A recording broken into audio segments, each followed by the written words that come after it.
আসসালামু আলাইকুম। আরেকটা ইস্যুতে কথা বলবো আজকে। সেই ইস্যুটা হচ্ছে কি করে আমরা একটা ভিডিওকে প্রিমিয়ার করতে পারি, কি করে একটা ভিডিওকে পাবলিশ করতে পারি। সো এটা একটু দেখার বিষয়। যেমন ধরেন আমরা ইউটিউবে ঢুকলাম। সো ইউটিউবে ঢোকার পরে ধরেন আমি একটা ভিডিও আপলোড করব।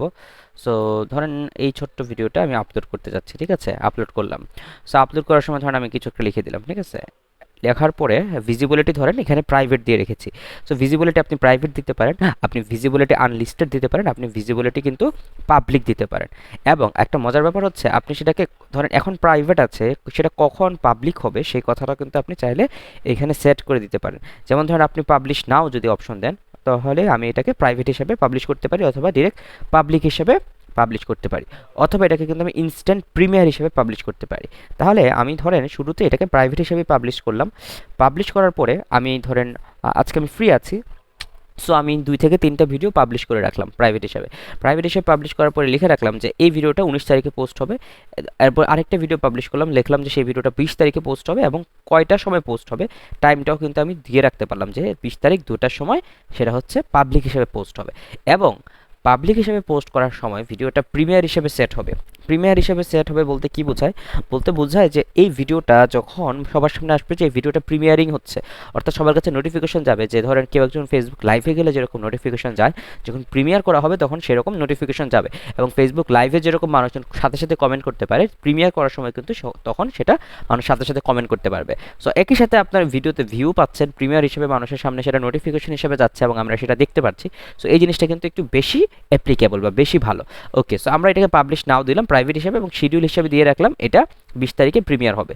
দিয়ে আমি যখন নেক্সটে যাচ্ছি, আলটিমেটলি এটা কিডসের জন্য তৈরি না, আর হচ্ছে আমাদের 18+ ভিডিও না। সো সেই হিসাবে কিন্তু আমি যখন আপলোড করে দিচ্ছি, সো সেটা কিন্তু আপলোড হয়ে যাচ্ছে।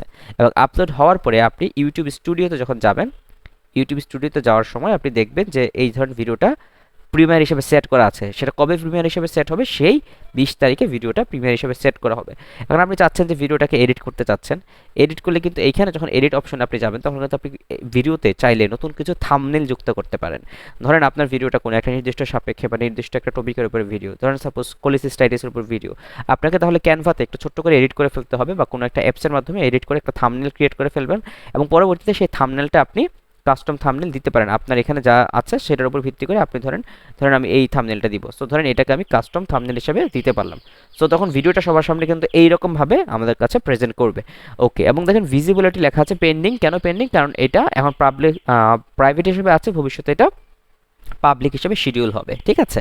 সো এছাড়া আপনি এখানে কোন রকম কমেন্ট করবেন না করবেন, বা কাদের কমেন্ট নেবেন, আপনি সেটা কোন ক্যাটাগরিতে অ্যাড করতে যাচ্ছেন সেগুলো কিন্তু আপনি লিখতে পারবেন। ট্যাগের ব্যাপারটা আগেই বলেছি।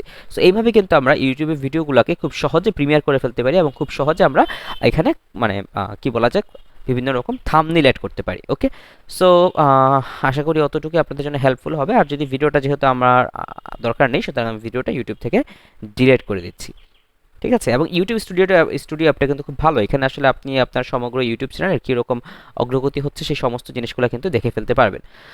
ওকে, সো আমি আশা করি এটাই আমাদের জন্য অনেক বেশি হেল্পফুল হবে ইনশাল্লাহ। আসসালামু আলাইকুম।